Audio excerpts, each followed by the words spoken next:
Iran അവരുദ്ദേശിച്ച ഒരു കുട്ടിരാജ്യമല്ല എന്നുള്ളത് അവർക്കിപ്പോൾ പിടികിട്ടി.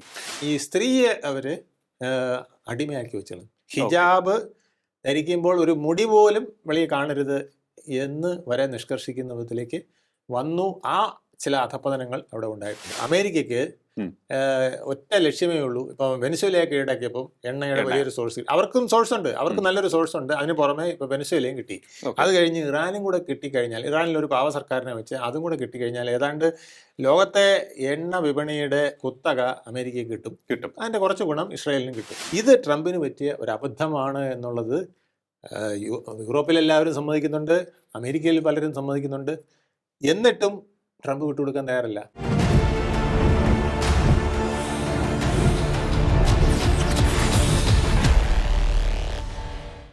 നമസ്കാരം, ടോക്കിംഗ് പോയിന്റിലേക്ക് സ്വാഗതം.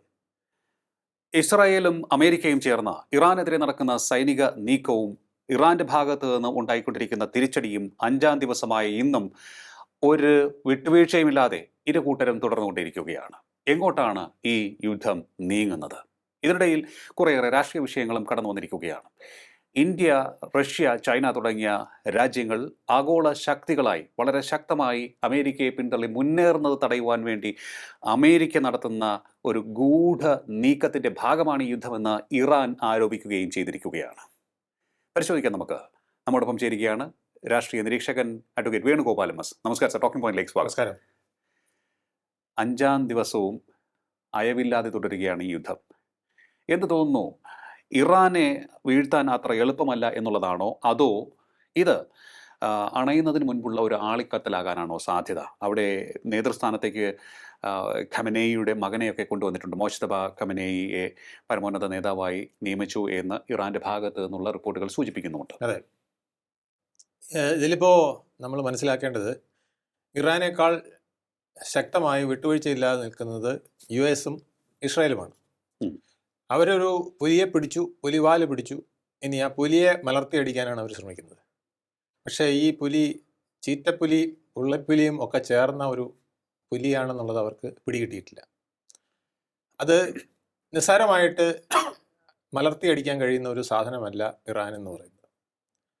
ഒരുപക്ഷെ അവരുടെ കണക്കുകൂട്ടലുകൾ തെറ്റിയോ എന്ന് അവർക്ക് തോന്നുന്ന വിധത്തിലാണ് അവരുടെ ഓരോ പ്രസ്താവനയും വരുന്നത്. ആദ്യം ട്രംപ് പറഞ്ഞു 100 hours, അതിനിടയ്ക്ക് ഞാൻ ഫിനിഷ് ചെയ്ത് കളയും, 4 ദിവസം കൂടിപ്പോയാൽ അതിനകത്ത് ഞാനിത് തീർത്തിരിക്കും. 4 days എന്ന് വ്യക്തമായിട്ട് പിന്നെയും പറഞ്ഞു. അത് കഴിഞ്ഞിട്ട് പറഞ്ഞു 4 weeks പോയേക്കാം എന്ന് പറഞ്ഞു. ഇപ്പോൾ പറയുന്നു വീക്സ് ആൻഡ് വീക്സ് പോയേക്കാം, ഇറ്റ് മേ ബി പ്രൊലോങ്ഡ് എന്നും അദ്ദേഹം പറയുന്നു.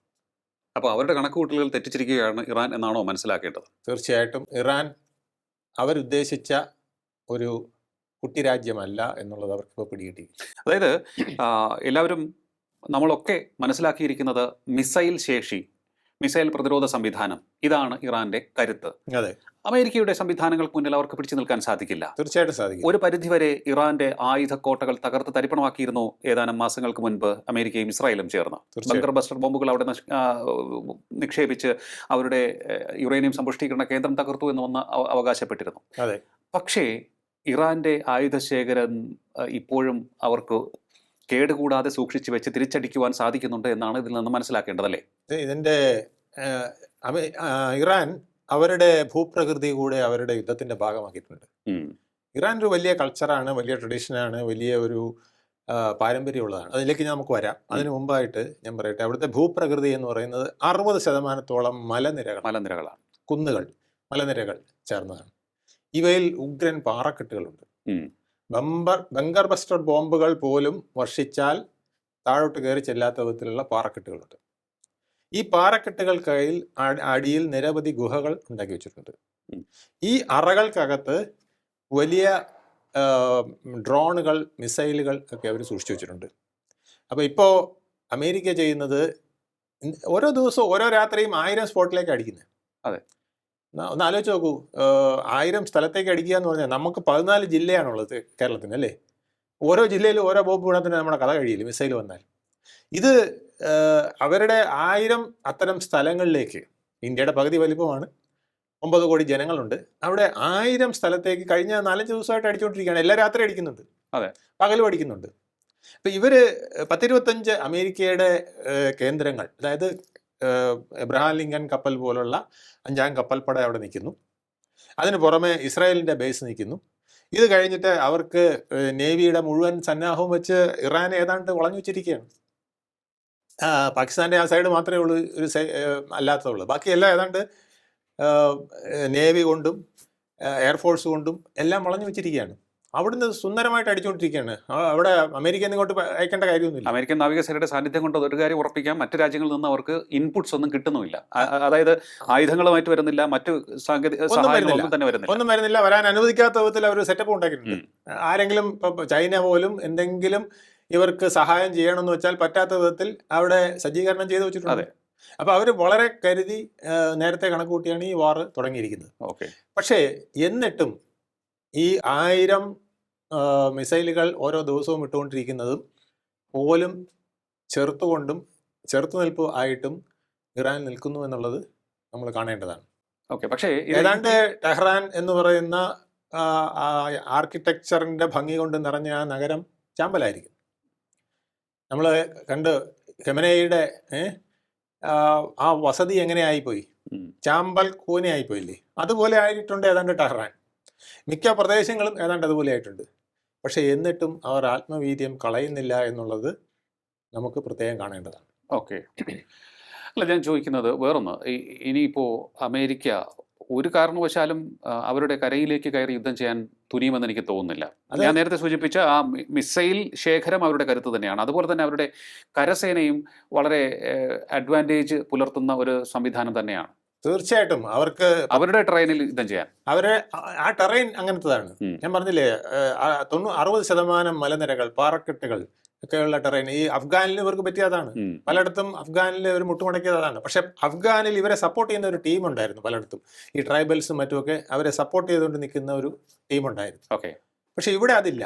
ഇവിടെ പൂർണ്ണമായിട്ടും ഇറാനൊപ്പം നിൽക്കുകയാണ്. ഇറാനെ ഇപ്പോൾ ഇറാനിന്റെ ഇപ്പോഴത്തെ ഭരണകൂടത്തിനെ എതിർക്കുന്നവർ പോലും വളരെ ന്യൂനപക്ഷം പോലെ ഇപ്പം നിൽക്കുന്നുള്ളൂ. അവരും പുറത്തിറങ്ങി ഒരു പ്രൊട്ടസ്റ്റിനോ വലിയ ബഹളത്തിനോ വരുന്നില്ല. കുറച്ച് പ്രൊട്ടസ്റ്റുകളൊക്കെ ഉണ്ടായിരുന്നെങ്കിലും ചിലർ കൈയടിച്ചെങ്കിലും ഇപ്പോഴും അവരും പൂർണ്ണമായിട്ട് മാറിയിട്ടില്ല എന്നുള്ളതാണ് കാണിക്കുന്നത്. ഇപ്പം നമുക്കൊരു കാര്യം മനസ്സിലാക്കേണ്ടത്, ഇപ്പോൾ ഇവിടുന്ന് റോക്കറ്റ് വിക്ഷേപിക്കുന്നതൊക്കെ ചിലപ്പം ഇവർക്ക് തടുക്കാൻ സാധിച്ചേക്കും. കാരണം 1000 മിസൈലുകളൊക്കെ ഇങ്ങനെ വന്നുകൊണ്ടിരുന്നാൽ 3 ദിവസമാകുമ്പോൾ 30,000 മിസൈലായില്ലേ. ഇതുകൊണ്ട് ആ രാജ്യം തകർന്ന് തരിപ്പണമായി കാണും. ഇപ്പം പല ഭാഗങ്ങളും നശിച്ച് മിസൈൽ, അവരുടെ മിസൈലും പുറത്തേക്ക് വരുന്ന ഡ്രോണുകളും പുറത്തേക്ക് വന്നുകൊണ്ടിരിക്കുകയാണ്. ആക്രമണം അനസ്യൂതം തുടരുകയാണ്. അതിന്റെ കാരണം ഈ ലോഞ്ചിങ് പാഡുകളാണ് ഇവർ തകർക്കുന്നത്. ഒരു സ്ഥലത്തുനിന്ന് ഇവർ അയക്കുന്ന മിസൈലുകൾ അറിയാലോ, ഈ പാട്രിയാറ്റിനെയൊക്കെ അതിജീവിക്കാനായിട്ട്. പാട്രിയാറ്റ് എന്ന് പറയുന്നത് മറ്റേ അവരുടെ പ്രതിരോധ സംവിധാനം. ആ പ്രതിരോധ സംവിധാനത്തിനെ തകർക്കാൻ വേണ്ടിയിട്ട് ഇവിടുന്ന് 100-150 എണ്ണത്തിനെയാണ് അയക്കുന്നത്. അപ്പൊ ഇത് എവിടുന്നാണ് വരുന്നതെന്ന് അവർക്കറിയാം. അപ്പൊ തന്നെ ആ ലോഞ്ചിങ് പാഡിനെയാണ് ഇവർ തകർക്കുന്നത്. ഈ ലോഞ്ചിങ് പാഡ് തകർക്കാൻ ചെല്ലുമ്പോൾ ഇവരെന്ത് ചെയ്യുന്നറിയാം, ഇത് മൊബൈലാണ്, മൊബൈൽ ലോഞ്ചിങ് പാഡാണ്. ഇത് കാട്ടിനകത്തും ഗുഹയ്ക്കകത്തും ഒക്കെ പലയിടത്തേക്കും തള്ളി മാറ്റാൻ ഇവർ കഴിയുന്നുണ്ടെന്നുള്ളതാണ്. ഇല്ലെങ്കിൽ ഇതിനു മുമ്പേ 1000 ലോഞ്ചിങ് പാഡൊന്നും അവിടെ ഇല്ല. ലോഞ്ചിങ് പാഡുകൾ പൂർണ്ണമായും തകർത്തിരുന്നെങ്കിൽ ഇതിനു മുമ്പേ ഈ ഏരിയൽ യുദ്ധം അവസാനിച്ചേനെ. പക്ഷെ അതിന് പോലും കഴിയുന്നില്ല എന്നുള്ളതാണ്. ഇവർ ഈ മൊബൈൽ ലോഞ്ചിങ് പാഡുകൾ അടിക്കും, അത് കഴിഞ്ഞ് എവിടെയെങ്കിലും ഗുഹയ്ക്കകത്ത് എവിടെയെങ്കിലും കയറ്റും. മനസ്സിലായില്ലേ? അപ്പോൾ ആ അടിക്കുന്ന സ്ഥലത്ത് ഈ റോക്കറ്റ് വന്ന് വീഴുന്നുണ്ട്, അല്ലെങ്കിൽ മിസൈൽ വന്ന് വീഴുന്നുണ്ട്. അവിടെ ചിലപ്പോൾ ആൾനാശം ഉണ്ടാകുമായിരിക്കും. പക്ഷേ ഇവന്റെ പാഡ് പൂർണ്ണമായിട്ടും പൊളിഞ്ഞിട്ടില്ല, നശിക്കുന്നില്ല, സ്ഥലം മാറ്റിക്കൊണ്ടിരിക്കുകയാണ്. പക്ഷേ മൊസാദിന്റെ വലിയ വീക്ഷണം അവിടെ ഉണ്ട്. അവരിത് ഓരോന്നും കണ്ടുകൊണ്ടിരിക്കുകയാണ്. ഇവ എങ്ങോട്ടാണ് മാറ്റുന്നത്, അടുത്ത അടി വരുന്നത് ഇത് എവിടെ ഒളിപ്പിച്ചു എന്നുള്ളത് ആ പാറക്കെട്ടിന്റെ ഇടയിലേക്കായിരിക്കും, അല്ലെങ്കിൽ കാട്ടിലെ ഏത് ഭാഗത്താണോ അവിടേക്കായിരിക്കും. ഇങ്ങനെ കുറേ ലോഞ്ചിങ് പാഡുകൾ അവർ തകർത്തിട്ടുണ്ട്.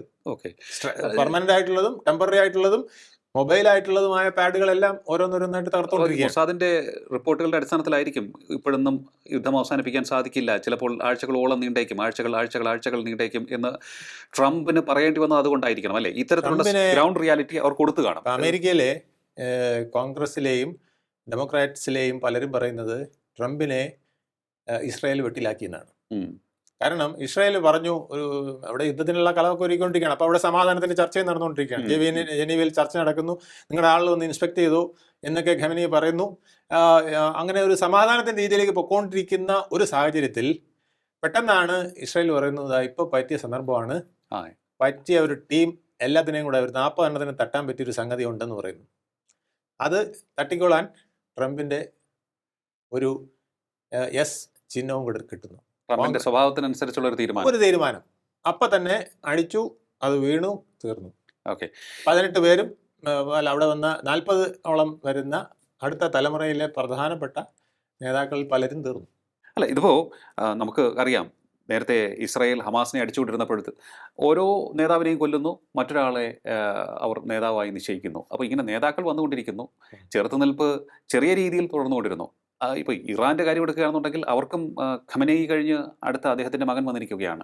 സൈനിക നേതൃത്വത്തിലേക്ക് മറ്റൊരാളെ എത്തിച്ചിരിക്കുകയാണ്. അപ്പോൾ സംവിധാനം, സിസ്റ്റം മുന്നോട്ട് കൊണ്ടുപോകാൻ അവിടെ ആളുകൾ റെഡിയായി നിൽക്കുകയാണ്. അതാണ് മറ്റ് രാഷ്ട്രങ്ങളെ അപേക്ഷിച്ചുള്ള ഒരു പ്രത്യേകത. നമ്മൾ മറ്റേതെങ്കിലും രാഷ്ട്രം, അമേരിക്ക ഉദ്ദേശിച്ചത് അതാണ്, ഏതെങ്കിലും ഒരു രാഷ്ട്രത്തെ കീഴടക്കി കഴിഞ്ഞാൽ അവിടുത്തെ പ്രസിഡന്റ് പിടിച്ചു കഴിഞ്ഞാൽ തീർന്നു. പക്ഷേ ഇവിടെ അതല്ല അവസ്ഥ. നമുക്ക് പോലും നമ്മുടെ ഒരു പ്രസിഡന്റ് മാറി അടുത്ത പ്രസിഡന്റിനെ അല്ലെങ്കിൽ പ്രധാനമന്ത്രിയെ കൊണ്ടുവരണമെങ്കിൽ ഒരു പ്രോസസ് ഉണ്ട്. പക്ഷെ അവിടെ അതൊന്നുമില്ല. 88 പേരുടെ ഒരു എക്സ്പേർട്ട് അസംബ്ലി ചേർന്ന് കഴിഞ്ഞാൽ അവര് പിറ്റേ ദിവസം തീരുമാനിക്കുകയാണ്. ഇത് ഓൾറെഡി ഒരു ഹൈറാർക്കി അവിടെ ഉണ്ടാക്കി വെച്ചിട്ടുണ്ട്. പിന്നെ അതിൽ നിന്ന് ആരെ വേണം എന്നുള്ളൊരു ഡിസ്കഷൻ മാത്രമേ ഉള്ളൂ. അത് ഇസ്ലാമിക് റെജിം, പിന്നെ ആർമിയിലായാലും ഭരണകൂടത്തിലായാലും ക്ലർജിയിലായാലും ഒക്കെ അവരിങ്ങനെയാണ്. അത് പെട്ടെന്ന് അങ്ങ് തീരുമാനിക്കാൻ കഴിയുന്ന ഒരു സംവിധാനം അവിടെ ഉണ്ട്. അതുകൊണ്ട് തന്നെ ഇത് പെട്ടെന്ന് ഒരാളെ തട്ടിയത് കൊണ്ട് മാറ്റം വരില്ല. ഇത് തന്നെയാണ് ഹമാസ് ഫോളോ ചെയ്തത്. ഇത് തന്നെയാണ് ഈ ഹൈറാർക്കി ഇവർ പഠിപ്പിച്ചു വെച്ചിട്ടുണ്ട്. ഓക്കെ, നിന്റെ ഒരാൾ തട്ടിയാൽ അടുത്തയാൾ എന്ന് പറഞ്ഞൊരു ഹൈറാർക്കി അവിടെയും അവരുണ്ടാക്കി വെച്ചിട്ടുണ്ട് എന്നുള്ളതാണ്. ഹൂതികൾക്കും ഇതേ സംവിധാനം അവരുണ്ടാക്കി വെച്ചിട്ടുണ്ട്. ഇപ്പോൾ വന്നിരിക്കുന്ന വേറൊരു പ്രസ്താവന ഇറാന്റെ ഭാഗത്തു നിന്നാണ് വന്നിരിക്കുന്നത്. ഇന്ത്യ ഉൾപ്പെടെ ചില രാജ്യങ്ങളുടെ മുന്നേറ്റത്തെ തടയാൻ വേണ്ടി അമേരിക്ക സൃഷ്ടിച്ച ഒരു യുദ്ധമാണിത് എന്നാണ് പറഞ്ഞിരിക്കുന്നത്.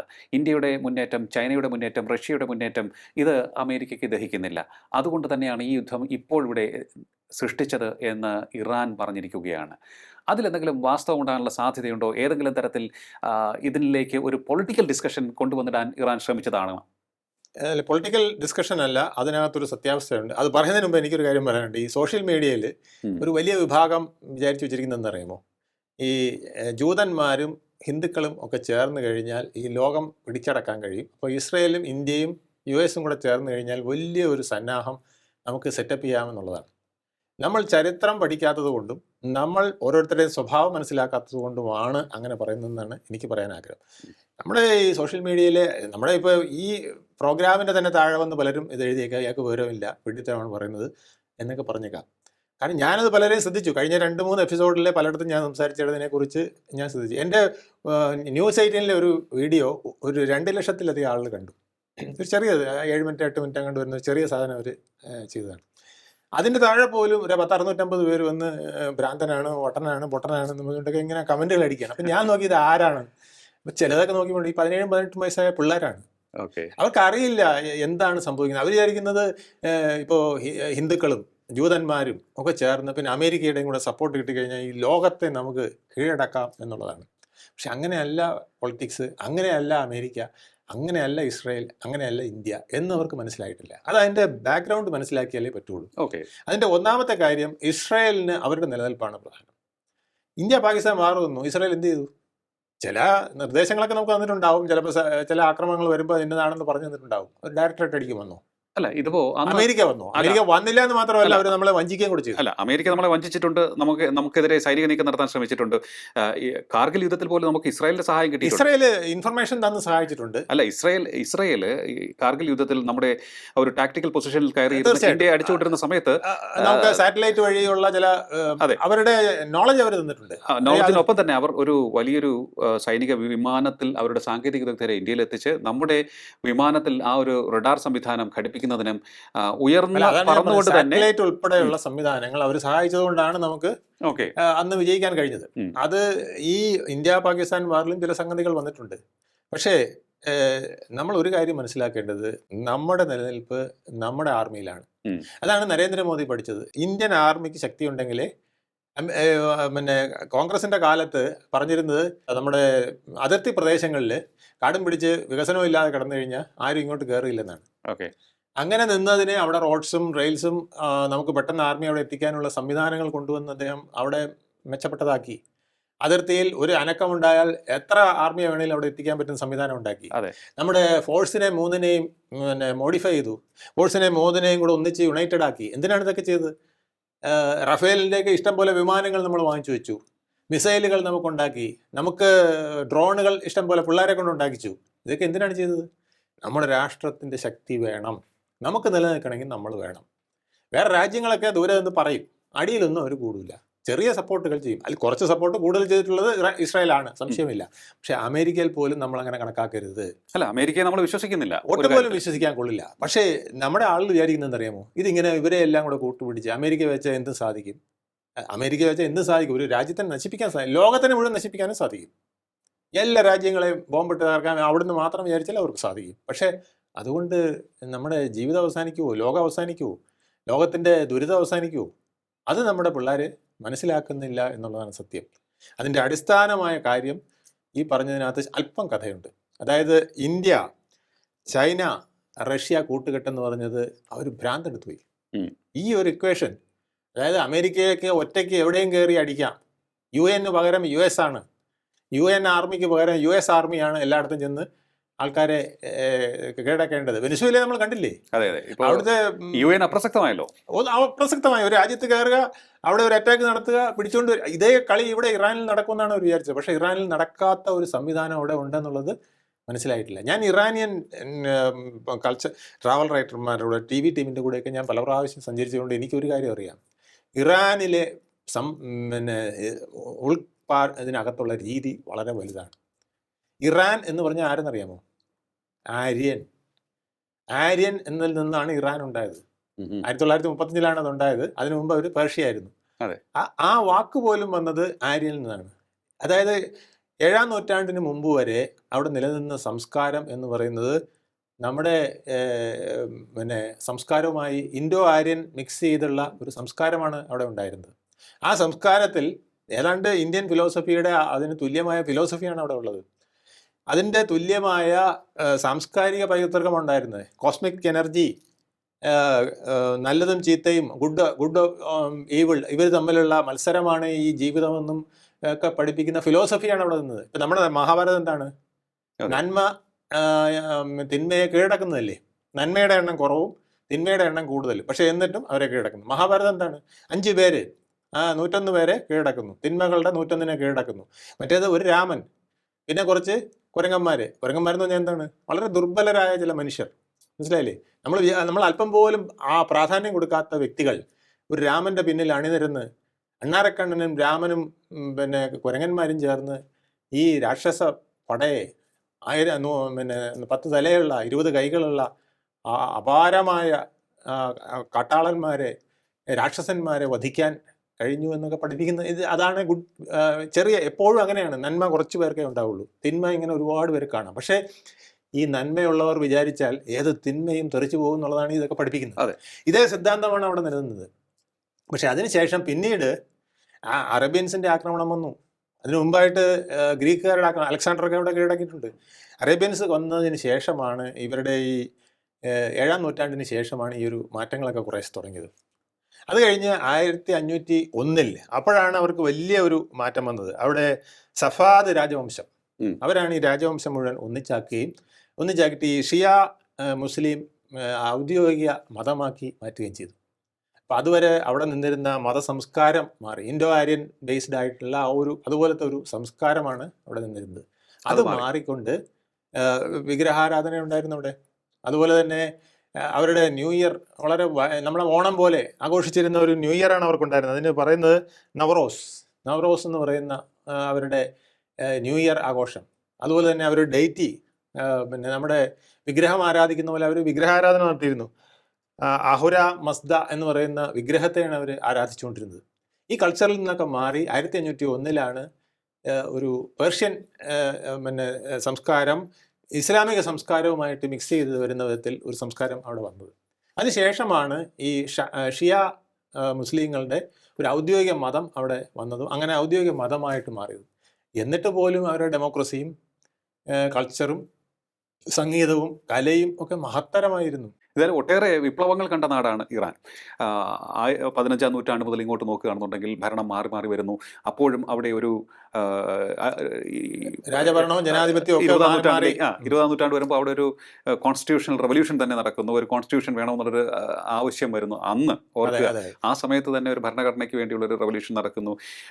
അതിനുശേഷം ഖ്വാജാർ ഡൈനാസ്റ്റിയെ എന്താണ് ഭരണത്തിലേക്ക് കൊണ്ടുവരുന്നു. വരുന്നു. ആ ഖ്വാജർ ഡൈനാസ്റ്റിയെ മാറ്റിക്കൊണ്ട് 1921 ആണ് പഹ്ലാവി ഡൈനാസ്റ്റി അവിടെ അധികാരത്തിൽ വരുന്നത്. ഷാ റസായാണ് ഈ പഹ്ലാവി ഡൈനാസ്റ്റി അവിടെ സ്ഥാപിക്കുന്നത്. അതിനുശേഷം 1941 വരെ ഷായുടെ ഭരണം തുടർന്നു. തുറന്നുപോയി. അതിനുശേഷം പക്ഷേ 1941 സോവിയറ്റ് ഇൻവേഷൻ വരുന്നു. രണ്ടാം ലോക മഹായുദ്ധത്തിന് ശേഷം ഇവർക്ക് സ്വാതന്ത്ര്യം ലഭിച്ച പോലെയാകുന്നു. അതിനുശേഷമാണ് ഇറാന്റെ ഷാ ഭരണകൂടം വീണ്ടും കരുത്താർജിക്കുന്നത്. കരുത്താർജിക്കാനുള്ള കാരണമാണ് ഞാൻ പറഞ്ഞത്. US UK ഒരു ഇൻവോൾവ്മെന്റ് രണ്ടാം ലോക മഹായുദ്ധത്തിന് ശേഷം 1953 അതെ അവിടെ നിലനിന്നിരുന്ന ഒരു രീതിയെ മാറ്റിക്കൊണ്ട് ഷായുടെ ഭരണം പൂർണ്ണമായും അവിടെ വരുന്ന ഒരു സംവിധാനം. എന്തുകൊണ്ട് വന്നു എന്ന് ചോദിച്ചാൽ അവർക്ക് മനസ്സിലായി, അതായത് ഈ ബ്രിട്ടനും അമേരിക്കയ്ക്കും മനസ്സിലായി ഇതൊരു വലിയ എനർജി, അതായത് എണ്ണ നിക്ഷേപം ഒട്ടേറെയുണ്ട് ഇറാനിൽ. അപ്പോൾ ആ എണ്ണ നിക്ഷേപം ഊറ്റിയെടുക്കണമെന്നുണ്ടെങ്കിൽ തങ്ങളുടെ ഒരു അവിടെ വേണം. അതുകൊണ്ടാണ് അവർ വരുന്നു. അവിടെ അതിനുശേഷം വലിയ രീതിയിലാണ് അവിടുന്ന് എക്സ്പ്ലോയിറ്റേഷൻ നടന്നത്. തീർച്ചയായിട്ടും എണ്ണയിൽ നിന്നുള്ള വരുമാനം. തീർച്ചയായിട്ടും അതുകൊണ്ട് അമേരിക്കയും ബ്രിട്ടനും ഒക്കെ ഒരുപാട് പണമുണ്ടാക്കി. ഇവിടെയാണെങ്കിൽ ഭരണവർഗവും അവരോട് അടുത്ത് നിൽക്കുന്നവർ മാത്രം അഭിവൃദ്ധിയിൽ കഴിഞ്ഞു. നാട് വലിയ രീതിയിൽ പട്ടിണിയിലേക്ക് പോവുകയും ചെയ്തു. സാധാരണക്കാർ പട്ടിണിയിലേക്ക് പോവുകയും ചെയ്തു. അങ്ങനെയാണല്ലോ ഈ റവല്യൂഷൻ വരുന്നത്. 79 ആ റവല്യൂഷനാണ് പിന്നെ എല്ലാം മാറ്റിമറിച്ചത്. ആ സംവിധാനമാണ് പിന്നെ ഇതൊരു റിജിഡ് ആയിട്ടുള്ള ഒരു ഇസ്ലാമിക് സംവിധാനത്തിലേക്ക് പോകാനുള്ള കാരണമായി. അപ്പൊ ഈ ഇത്തരത്തിലൊരു ചരിത്രമാണ് ഇറാനുള്ളത്. യെസ്, ആ ചരിത്രം ഇപ്പൊ നമ്മുടെ പലർക്കും അറിഞ്ഞുകൂടാ. പലരും വിചാരിക്കുന്നത് ഇത് ഇങ്ങനെ പണ്ട് മുതലേ ഇങ്ങനെ ഒരു ഇസ്ലാമിക തീവ്രവാദ രാഷ്ട്രമാണെന്നുള്ളതാണ്. അങ്ങനെയല്ല. സൊറാസ്ട്രിയൻ മതത്തിന്റെ ബേസ് പിടിച്ച് ഏതാണ്ട് ഇൻഡോ ആര്യൻ സംസ്കാരത്തിലാണ് അവർ പൊയ്ക്കൊണ്ടിരുന്നത്. ഏതുവരെ ഈ 1979 മുല്ലപ്പൂ വിപ്ലവം വരെ എന്ന് വേണമെങ്കിൽ പറയാം. അതെ, ഇറാനിയൻ വിപ്ലവത്തിന്റെ ആ കാലഘട്ടം വരെ അങ്ങനെയാണ് പോയി. അത് കഴിഞ്ഞിട്ടാണ് പിന്നെ ഈ ഖൊമൈനിയും ഒക്കെ വന്ന് ഇത് അല്ല. അന്ന് സാറ് ഒരു കാര്യം കൂടി നമ്മൾ പറയാതെ പോകാൻ പറ്റില്ല. ഈ 50 മുതൽ 1900, അതായത് രണ്ടാം ലോക മഹായുദ്ധത്തിന് ശേഷം ഉള്ള സമയം മുതൽ 79 വരെ വലിയ രീതിയിലുള്ള ദാരിദ്ര്യം ഒരു വിഭാഗം അനുഭവിക്കുമ്പോൾ ഇവിടെ നിന്നുള്ള എണ്ണയുടെ വരുമാനം അമേരിക്ക കൊണ്ടുപോയി. അമേരിക്കയുടെ ഏറ്റവും പ്രിയപ്പെട്ട സുഹൃത്തായിരുന്നു ഇറാനെന്ന്. ഇസ്രായേലും അങ്ങനെയായിരുന്നല്ലോ. അതെ, ഇസ്രായേലും ഒരു കാലത്ത് ഇറാന്റെ ഏറ്റവും അടുത്ത സുഹൃത്ത്. അവിടെ മുഴുവൻ എല്ലാ ഫ്രീഡവും കൊടുത്ത് അവരവിടെ മുതലായിക്കൊണ്ടിരുന്നത്. അതെ അതെ അതെ അതെ. അപ്പൊ അതാണ് പറയുന്നത്, എങ്ങനെ ഈ മൊസാദിന് ഇറാനിനകത്ത് ഇത്രയേറെ സോഴ്സസ് ഉണ്ടാക്കാൻ സാധിച്ചു എന്ന് പറയുമ്പോൾ അന്നത്തെ പഴയ ആ ഒരു സൗഹൃദത്തിന്റെ നൂല് പിടിച്ചുകൊണ്ടിരിക്കുകയാണ് ചെയ്തത്. അപ്പൊ ആ ഒരു ചരിത്രം നമ്മൾ മറന്നുകൂടാ. ഇതാണ്. അപ്പൊ ഒരു കാലത്ത് അമേരിക്കയ്ക്ക് ഏറ്റവും പ്രിയപ്പെട്ടവനായിരുന്നു ഈ ഇറാൻ. ഇപ്പോ അവർ പറയുന്നത് ഏറ്റവും ദുഷ്ടരാജ്യമാണ്. ഇസ്രായേലിനും പ്രിയപ്പെട്ടവനായിരുന്നു. ഏറ്റവും വലിയ ദുഷ്ടരാജ്യമാണെന്ന് പറയുന്നത്. ഊറ്റാനുള്ള അവസരം നഷ്ടപ്പെട്ടത് ഒരു പ്രധാന കാരണമാണ്. മനസ്സിലായില്ലേ? അത് ഇവിടെ പലരും മറന്നു പോകുന്നു അല്ലെങ്കിൽ മറച്ചു വെക്കുന്നു എന്നുള്ളതാണ്. ഇതാണ് ഇതിന്റെ ഒരു സത്യാവസ്ഥ. നമ്മളിപ്പോ വിമർശിക്കുമ്പോൾ, ഇറാനെ വിമർശിക്കുമ്പോൾ ഈ കാര്യങ്ങൾ ഓർക്കണം. ഈ കാര്യം ഓർക്കാതെ വിമർശിച്ചാൽ നമ്മൾ വിചാരിക്കും ഇതൊരു ഇസ്ലാമിക പിന്നെ ഒരു ഫണ്ടമെന്റലിസ്റ്റ് രാഷ്ട്രമാണെന്നും തീവ്രവാദം മാത്രമാണ് അവിടെ വളരുന്നതെന്നും എന്ന് നമുക്ക് തെറ്റിദ്ധരിച്ചു. അതിനൊപ്പം തന്നെ മറന്നുകൂടാത്ത വേറൊരു വശമുണ്ട്. ഈ ഇസ്ലാമിക റവല്യൂഷന് ശേഷം ഇറാനിൽ വന്ന ഭരണകൂടം 10 വർഷത്തിന് ശേഷം അവരുടെ സ്വഭാവം അവരെ കർക്കശമാക്കി, ജനവിരുദ്ധമായി. പിന്നെ അതായത് ഈ പേർഷ്യൻ കൾച്ചർ അല്ലെങ്കിൽ സൊറാസ്ട്രിയൻ കൾച്ചർ എന്ന് പറയുന്നത് സ്ത്രീക്ക് മാന്യമായ സ്ഥാനം കൊടുത്തിരുന്നതാണ്. അതെ, പ്രായപൂർത്തിയായവർക്ക് മാന്യമായ സ്ഥാനം കൊടുത്തിരുന്നതാണ്. വൃദ്ധരെ ബഹുമാനിച്ചിരുന്നതാണ്. കുടുംബ കൂട്ടായ്മയിൽ വിശ്വസിച്ചിരുന്നതാണ്. കുടുംബം എന്ന് പറയുന്നത് സമൂഹത്തിലെ ഏറ്റവും പവർഫുൾ യൂണിറ്റാണ്. അത് പൊന്നുപോലെ സൂക്ഷിക്കണമെന്ന് വിചാരിച്ചിരുന്നതാണ്. ഇപ്പോഴും അതൊക്കെ ഉണ്ട്. പക്ഷേ ഈ സ്ത്രീയെ അവര് അടിമയാക്കി വെച്ചത്. ഹിജാബ് ധരിക്കുമ്പോൾ ഒരു മുടി പോലും വെളിയെ കാണരുത് എന്ന് വരെ നിഷ്കർഷിക്കുന്ന വിധത്തിലേക്ക് വന്നു. ആ ചില അധപ്പതനങ്ങൾ അവിടെ ഉണ്ടായിട്ടുണ്ട്. സ്ത്രീകൾക്ക് യാതൊരു സ്വാതന്ത്ര്യവും ഇല്ലാതെ വരിക. എല്ലാ അറബ് രാജ്യങ്ങൾ അങ്ങനെയല്ല എന്നുകൂടി നമ്മളിവിടെ പറയണം. അറബ് സംസ്കാരത്തിൽ സ്ത്രീകൾക്കാണ് ഏറ്റവും കൂടുതൽ സ്ഥാനം. സ്ത്രീകൾക്ക് എനിക്ക് കൃത്യമായിട്ട് അറിയാൻ സാധിക്കും. UAE നമ്മൾ പറയുമല്ലോ, ഇവിടെ പണ്ട് സമൂഹ വിവാഹം നടക്കുമായിരുന്നു, അല്ലേ സാർ? ആ സമയത്ത് എന്താണ്, നിർധനരായ യുവതികളെ വിവാഹം കഴിപ്പിച്ചയക്കാൻ വേണ്ടി നല്ല മനസ്സുള്ളവർ ചെയ്യുന്ന ഒരു പുണ്യപ്രവൃത്തി. പക്ഷേ അവിടെ ചിലരൊക്കെ തമാശയാണോ എന്നെനിക്കറിയില്ല, സമൂഹ വിവാഹം നടത്തുന്നത് പുരുഷന്മാർക്ക് വേണ്ടിയാണ്. കാരണം അവിടെ സമ്പന്നരായിരിക്കണം പുരുഷന്മാർ. അതിനനുസരിച്ച് ഒരു സ്ത്രീ ധനം അങ്ങനെ തന്നെയായിരുന്നു. സ്ത്രീയാണ് അവിടെ ധനം. ലിറ്ററലി അങ്ങനെ തന്നെയാണ്. അങ്ങനെ ഉള്ള ഒരു രാജ്യമാണ് അതുപോലെ സ്ത്രീക്ക് അങ്ങോട്ടാണ് UAE. ധനം കൊടുക്കുക, അതെ, തിരിച്ചല്ല. അതെ. ഒരു ഇതെല്ലാം- വിവാഹം കഴിച്ചു കഴിഞ്ഞാൽ ആ സ്ത്രീക്ക് എല്ലാ സൗകര്യവും ഒരുക്കി കൊടുക്കേണ്ട ഉത്തരവാദിത്വം പുരുഷനാണ്. അറബ് സംസ്കാരം അനുസരിച്ച്, അവർ കൾച്ചർ അനുസരിച്ച് അങ്ങനെ തന്നെയാണ്. ഇതെല്ലാം അവിടെയാണ് റിജിഡായി വളരെ പിന്നെ മോശമായി വന്ന ഒരവസ്ഥയാണ് ഈ ഇറാനിലെ ഈ ഖമനി ഭരണകൂടത്തിൽ ഉണ്ടായത് എന്നുള്ളതാണ് ഏറ്റവും ദുഃഖകരമായ കാര്യം. അതൊരു വശമാണ്. അതൊരു അത് നമ്മൾ സത്യമാണ്. അപ്പം രണ്ട് വശവും ഉണ്ട്. അതെ. ഇറാൻ ഇങ്ങനെ ഒരു വശവും, പഴയ ഒരു വശം നമ്മൾ മറന്നുകൂടാ. പക്ഷെ ഇപ്പോഴത്തെ വശം അത് പറഞ്ഞിട്ട് ഉം. നമുക്കൊരു രാജ്യത്തെ ആക്രമിക്കാൻ എത്രത്തോളം കഴിയും, ഒരു പരമാധികാര രാജ്യത്തെ എത്രത്തോളം ആക്രമിക്കാം, അങ്ങനെയാണെങ്കിൽ ഒരു രാജ്യം ആക്രമിച്ചത് യുറേനിയം സമ്പുഷ്ടീകരണത്തിന്റെ പേരിലാണ്. അതെ, പേരതാണ്. ഉം. ഇതിനു മുമ്പ് ഇതുപോലത്തെ പേരുകളാണ് പറഞ്ഞിരുന്നത്. ഇറാഖിലൊക്കെ ആക്രമിക്കുമ്പോൾ എണ്ണ എടുക്കാനാണ് ഞങ്ങൾ ആക്രമിക്കുന്നതെന്ന് 1953 പറഞ്ഞിരുന്നില്ല. ഇപ്പോഴും അങ്ങ് പറയുന്നത് എണ്ണ കണ്ണു വെച്ച് തന്നെയാണ് നോക്കുന്നത് അല്ലേ? അതായത് അമേരിക്കയ്ക്ക് ഒറ്റ ലക്ഷ്യമേ ഉള്ളൂ. ഇപ്പൊ വെനസ്വേലയെ കീഴടക്കിയപ്പോൾ എണ്ണയുടെ വലിയൊരു സോഴ്സ്, അവർക്കും സോഴ്സ് ഉണ്ട്, അവർക്ക് നല്ലൊരു സോഴ്സ് ഉണ്ട്. അതിന് പുറമെ ഇപ്പൊ വെനസ്വേലയും കിട്ടി. അത് കഴിഞ്ഞ് ഇറാനും കൂടെ കിട്ടിക്കഴിഞ്ഞാൽ, ഇറാനിലൊരു പാവ സർക്കാരിനെ വെച്ച് അതും കൂടെ കിട്ടിക്കഴിഞ്ഞാൽ ഏതാണ്ട് ലോകത്തെ എണ്ണ വിപണിയുടെ കുത്തക അമേരിക്കയ്ക്ക് കിട്ടും. അതിന്റെ കുറച്ച് ഗുണം ഇസ്രായേലിനും കിട്ടും. ഇത് അതിനകത്ത് അന്തർലീനമായ ഒരു ഘടകമാണ്. ഒപ്പം പിന്നെ തീവ്രവാദവും പിന്നെ ന്യൂക്ലിയർ ബോംബ് ഉണ്ടാക്കുന്നതും ഒക്കെ അവിടെ ഉണ്ട്. പക്ഷെ അതിനെ ഒരു കരുവാക്കി ഇതും കൂടെ ചേർത്തന്നേ ഉള്ളൂ. ഈ ന്യൂക്ലിയർ പ്രശ്നം മാത്രമാണെങ്കിൽ അവരെ കൊടുക്കാൻ വേറെ ഒരുപാട് കാര്യങ്ങൾ ഉണ്ടായിരുന്നു. അറ്റോമിക് എനർജി കമ്മീഷന് തന്നെ പല വിധത്തിൽ ഇവരെ മുറുക്കാമായിരുന്നു. അതിന് വേണമെങ്കിൽ ചൈനയും റഷ്യയുടെയും ഒക്കെ കൂട്ടുപിടിക്കാമായിരുന്നു. പലപ്പോഴും അന്താരാഷ്ട്ര ആണവോർജ്ജ ഏജൻസി അവിടെ പരിശോധനയ്ക്ക് അനുമതി തേടിയിട്ടുണ്ട്, ചിലപ്പോഴൊക്കെ പരിശോധന നടത്തിയിട്ടുണ്ട്. പക്ഷേ ഇപ്പോൾ അന്താരാഷ്ട്ര ആണവോർജ്ജ ഏജൻസിയുടെ നിബന്ധനകൾക്കനുസരിച്ച് മുന്നോട്ട് പോകാൻ തയ്യാറാണെന്ന് ഇറാൻ പറഞ്ഞ വേളയിലാണ് വീണ്ടും ആക്രമണമുണ്ട്. പക്ഷെ അവർ ചെയ്യില്ല എന്നുള്ളത് വേറെ കാര്യം.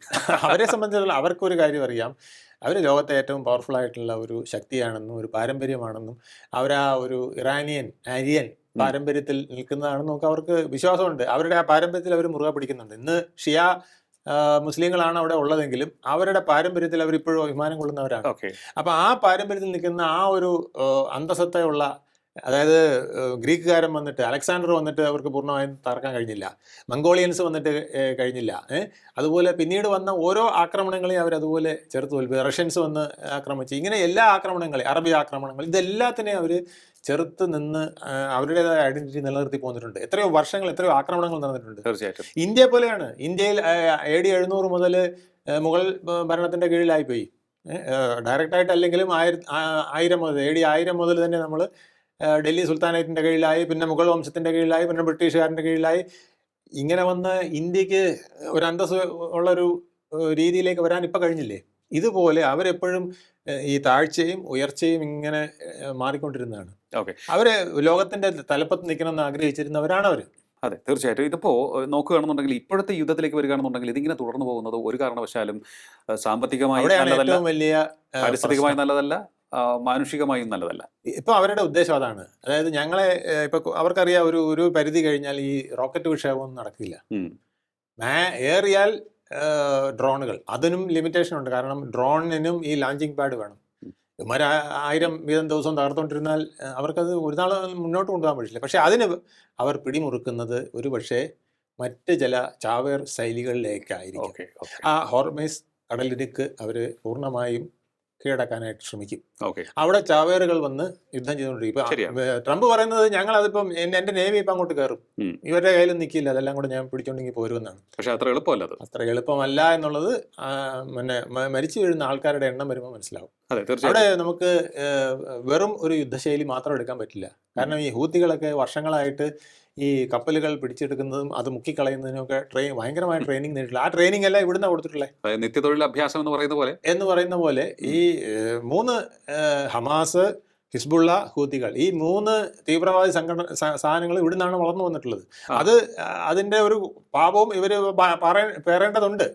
അത് തന്നെയാണ് ഇപ്പൊ അവിടെ വന്നിട്ടുള്ളത്. പക്ഷേ നമ്മൾ മനസ്സിലാക്കേണ്ടത് ഈ 9 കോടി ജനങ്ങളും എന്നെയോ ലിയോയോ അല്ലെങ്കിൽ ഇത് കണ്ടുകൊണ്ടിരിക്കുന്ന പലരെയും പോലെ മര്യാദക്കാരായ ഒരു കോടിക്കണക്കിന് ആളുകൾ അവിടെയുണ്ട്. ഉറപ്പായിട്ടും അവരുടെ ജീവിതവും കൂടെ ഇപ്പം ഇല്ലാതാവുകയാണ്. അപ്പൊ നമ്മൾ എലിയെ പേടിച്ച് ഇല്ലം ചുടാമോ? എലിക്കണി വെച്ച് എലിയെ പിടിക്കുന്നതിന് പകരം ഇത് ഒരു കാരണവശാലും ഹമാസ് വേട്ടയിൽ ഗാസയിൽ സംഭവിച്ചതുപോലെ നടക്കാൻ പാടില്ല. അത് നടന്നാൽ വരാൻ പോകുന്നത് 9 കോടി ജനങ്ങൾ അഭയാർത്ഥികളായിട്ട് പല ഭാഗത്തേക്ക് പോകുന്ന അവസ്ഥ. സർ വേറൊരു കാര്യം നമ്മൾ ഈ മറന്നുകൂടാത്തത് 9 കോടിയെ കൊല്ലാൻ ഓക്കെ പറ്റില്ല. 9 കോടിയെ കൊല്ലാൻ പറ്റില്ലെങ്കിലും അപ്പൊ അവിടെ ഇറാനെ വരുന്ന ഇറാനെ നാമാവശേഷമാക്കാൻ തുനിഞ്ഞിറങ്ങിക്കഴിഞ്ഞാൽ അല്ല, അതിന്റെ അതിപ്പോഴേ ആയി കഴിഞ്ഞു. അതിന്റെ ഇത് ലോകം മുഴുവൻ അല്ല, അനുഭവിക്കേണ്ടി വരും. അതിപ്പോഴേ ആയി കഴിഞ്ഞു. ഇറാൻ എന്ന് ഞാൻ പറഞ്ഞില്ല, 5000 വർഷത്തെ പഴക്കമുള്ള ആർക്കിടെക്ചർ വരെ തകർന്നു കഴിഞ്ഞു. അതെ. ആർക്കിടെക്ചർ മുതൽ അഗ്രികൾച്ചർ വരെ അവർക്ക് വേറൊരു സംസ്കാരം ഉണ്ടായിരുന്നു, അത് മുഴുവൻ തകർന്നു കഴിഞ്ഞു. എല്ലാം അടിച്ച് തരിപ്പണമായി കഴിഞ്ഞു. അതെ. ഇനി 2 ദിവസം കൂടെ കൊണ്ട് ഇതേതാണ്ട് പൂർണ്ണമാക്കും. റോക്കറ്റുകൾ വിക്ഷേപിക്കാൻ പറ്റാത്ത വിധത്തിലാക്കും, അത് സംശയമൊന്നുമില്ല. പക്ഷേ അത് കഴിഞ്ഞ് എന്ത്? ഇതിനകത്ത് കയറി ഈ രാജ്യത്തെ പിടിച്ചെടുത്ത് നിർത്താൻ പറ്റുമോ? ചെറിയൊരു പീസ്, നമ്മുടെ ആലപ്പുഴയുടെ അത്രയും വലിപ്പമില്ലാത്ത ഒരു ചെറിയ പീസാണ് ഈ പിന്നെ ഇസ്രായേലുമായിട്ട് ഹമാസ് അടിച്ചുകൊണ്ടിരുന്നത് അല്ലേ. ആ പീസിനെ പൂർണ്ണമായിട്ടും ആ പീസിനെ പൂർണ്ണമായിട്ടും കീഴടക്കി എന്ന് പറയാൻ പറ്റും, ഇത്രയും ദിവസം അടി നടന്നിട്ട്. അപ്പോൾ അതുപോലെ ഇറാനെ കൈകാര്യം ചെയ്യാൻ പറ്റില്ല. ഇത് ട്രംപിന് പറ്റിയ ഒരു അബദ്ധമാണ് എന്നുള്ളത് യൂറോപ്പിൽ എല്ലാവരും സമ്മതിക്കുന്നുണ്ട്, അമേരിക്കയിൽ പലരും സമ്മതിക്കുന്നുണ്ട്. എന്നിട്ടും ട്രംപ് വിട്ടുകൊടുക്കാൻ തയ്യാറല്ല. അദ്ദേഹത്തിന്റെ വ്യക്തിപരമായ ചില ഇഷ്ടങ്ങളും അനിഷ്ടങ്ങളും കൂടെ മിക്സ് ചെയ്താണ് ഇത് കൊണ്ടുവന്നത്. എനിക്ക് തോന്നുന്നു ഇനി അമേരിക്കയുടെ അകത്ത് തന്നെ ട്രംപിനെതിരെ നേരത്തെ ഉണ്ടായിരുന്ന പ്രതിഷേധം കൂടുതൽ ഇപ്പൊ ശക്തമായി തന്നെ 25% പേര് ഈ യുദ്ധത്തിനെതിരാണെന്നാണ് പറയുന്നത്. അത് കൂടിക്കൊണ്ടിരിക്കുകയാണ് ഓരോ ദിവസം കൂടുതൽ. അതെ. അപ്പൊ അത് അമേരിക്കയ്ക്ക് ദോഷം വരുമ്പോഴാണ് അവരത് ഇളകുന്നത്. അവരുടെ എക്കോണമി ഒന്നും ബാധിച്ചിട്ടില്ല, പക്ഷെ ഈ അയക്കുന്ന ഓരോ മിസൈലും ലക്ഷക്കണക്കിന് 4 ലക്ഷം ബില്യണൊക്കെ വിലയുള്ള സാധനങ്ങളാണ് അയക്കുന്നത്. ഇവർ $20,000 ഡ്രോൺ അയക്കുമ്പം അതിനെ തടുക്കാനായിട്ട് ഉപയോഗിക്കുന്ന മിസൈൽ എന്ന് പറയുന്നത് 4 ലക്ഷം മില്യൺ വരുന്ന സാധനമാണ്, വിലയുള്ള സാധനമാണ്. അത് 1:200. 1 രൂപയുടെ സാധനം ഇവ അയക്കുമ്പോൾ 200 രൂപയുടെ സാധനം വെച്ചിട്ടാണ് ഇത് തടുക്കുന്നത്. എത്ര നാൾ കൊണ്ടുപോകാൻ പറ്റും? ഈ പറയും നമ്മൾ അവിടുന്ന് വരുന്നതിനെല്ലാം അവർ തടുത്തു, വീണ്ടും വന്നതിനെ മുഴുവൻ തടുത്തു. പക്ഷെ വരുന്നതിനെല്ലാം തടുക്കാൻ ഉപയോഗിക്കുന്ന ആയുധത്തിന് വളരെ വലിയ മൂല്യമാണ്. അത് സാമ്പത്തിക തകർച്ചയ്ക്ക് കാരണമാക്കും. അവരുടെ ഇത് മാത്രമല്ലോ, ഈ എണ്ണപ്പാടങ്ങളെല്ലാം എന്തെങ്കിലും പ്രശ്നം വന്നാൽ എന്താണ് അത് ഉണ്ടാകുന്ന അതുണ്ടാക്കുന്ന പാരിസ്ഥിതിക പ്രശ്നങ്ങൾ ഇത് ലോകം മുഴുവൻ അനുഭവിക്കേണ്ടി വരില്ലേ? ഈ നെത്താൻസിലെ ആണവാലയം ഇപ്പോൾ തകർത്തത് അത് ഉണ്ടാക്കുന്ന വിപത്ത് എത്രയാണെന്ന് ഇനിയും ജഡ്ജ് ചെയ്തിട്ടില്ല. ഇത് ഖത്തറിലും സൗദിയിലും ഒക്കെ വ്യാപിക്കുമോ എന്നുള്ളൊരു ഭയവും കൂടെ ഉണ്ട്. ഈ വക പ്രശ്നങ്ങളെല്ലാം നിൽക്കവേ ഇത് ലോകത്തിന്റെ വിപത്താണെന്ന് പറഞ്ഞാൽ മനസ്സിലാകാത്ത ഒത്തിരി പേര് ഇപ്പോഴും ഉണ്ട്. ഇതൊരു ഒരു മുസ്ലിം തീവ്രവാദ ഗ്രൂപ്പിനെ അടിച്ചൊതുക്കുന്ന ഒരു പ്രശ്നമായിട്ട് മാത്രമാണ് അത് കാണുന്നത്. ഓക്കെ. എന്തായാലും ഇറാനിൽ സംഭവിച്ചുകൊണ്ടിരിക്കുന്നത് എന്ത് എന്നുള്ളത് സംബന്ധിച്ചുള്ള കൃത്യമായ വിവരങ്ങൾ അവിടുത്തെ മാധ്യമങ്ങൾ പുറത്തുവിടുന്നുണ്ടോ എന്നുള്ള കാര്യം സംശയമാണ്. ഇറാനിൽ വലിയ നാശനഷ്ടങ്ങളുണ്ടായി എന്ന് നിരീക്ഷകർ പറയുന്നുണ്ട്, റെഡ് ക്രസന്റ് അറിയിക്കുന്നുമുണ്ട്. വലിയ ആൾനാശവും ഒപ്പം തന്നെ രാജ്യത്ത് വലിയ നാശനഷ്ടവും സംഭവിച്ചുകൊണ്ടിരിക്കുകയാണ്. അതുപോലെ തന്നെ ഇറാൻ അയച്ചുകൊണ്ടിരിക്കുന്ന മിസൈലുകളുടെ എണ്ണത്തിൽ ഇപ്പോഴും കുറവ് വന്നിട്ടില്ല.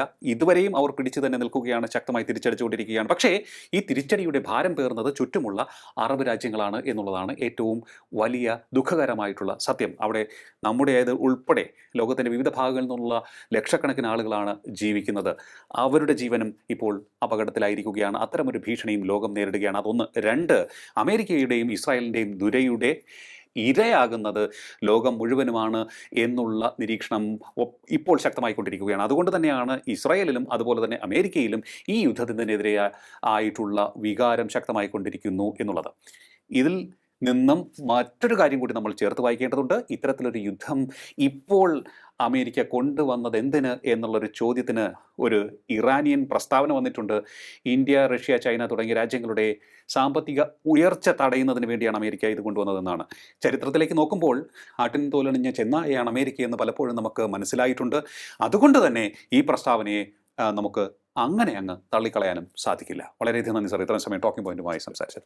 ടോക്കിംഗ് പോയിന്റിൻ്റെ ഈ അധ്യായം ഇവിടെ പൂർണ്ണമാകും. ഇനി അടുത്ത എപ്പിസോഡ് കാണാം. നമസ്കാരം.